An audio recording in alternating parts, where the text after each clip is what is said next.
It's okay to mess up and realize that where you are now is not where you were at a different time and place in your life. It's okay to look back at where you were and realize that you have grown since then and that you have become a more full and skilled person than you used to be.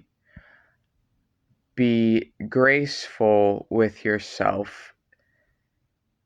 It is not for the approval of others that you may be doing what you do, but it's still important to recognize that a want and desire for community is human nature.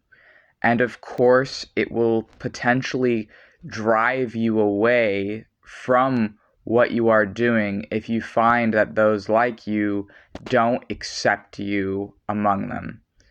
And unfortunately, the occult's no different there.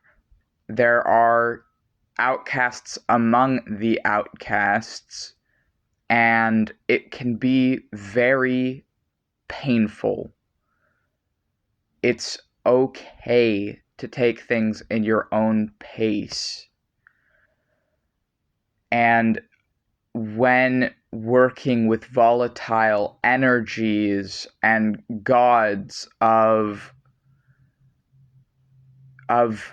nature and of consciousness and the human shadow, it's understandable that you may become swamped in dark energies, and it can be hard to listen to your body and to listen to your mind when it's telling you that you've gone too far, when you need to step back. It can be hard if you are being taken advantage of, or if a spirit or whatever it may be is harming your life. If you know or feel that the ends justify the means, it can be hard to take a break for your own health, sanity, and well-being. I would say we regret not taking that break until we were at a breaking point. And I think that we read our old diaries with shame. Well, they do, the others, because they recognize that they're not that person anymore in those diaries. That they're not those people anymore, that we're not those people anymore. And that in our old conversations that Max was having with some of us, where at that time we believed, some of us, that we were Satan,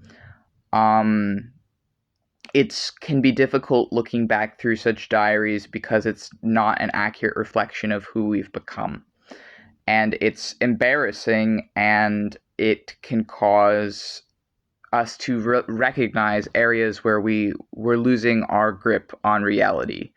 Like when I promised Max things that I could not possibly offer him. That was an example of the system losing its grip. There's other things, and I think Eli was probably right to hide that video because we don't need to share the specifics. We don't need to share, and even when they tried, they couldn't share the really dark stuff in there. But, if you're writing journals or other things, you don't need to share that with people on the internet. There's no reason to. It's private, and it's private for a reason. But we can talk about the confusion that we've faced as a DID system and someone who experiences plurality of consciousness, who is multiple people in one body. The confusion that we've faced in the occult as an occultist or occultists sharing this physical form, and as beings who feel we are overlapped with our gods in some ways, it is confusing, and it did lead to turmoil earlier in, especially for Max in particular, because of some of the persecutory altars and different things that had happened. But we also recognize that where we are now is not where we were then, and we are much further now than we were then. We've made progress, and it's okay to recognize that we are we have grown. We've grown since then, and it doesn't make the work that we were doing then non-valuable. It just means that we weren't at the same place then that we are now, and it took years. It took years to be where we are now. It took multiple years. 3 to 4 years, and 2 years into wizardry he is. So it's hard, and that's okay.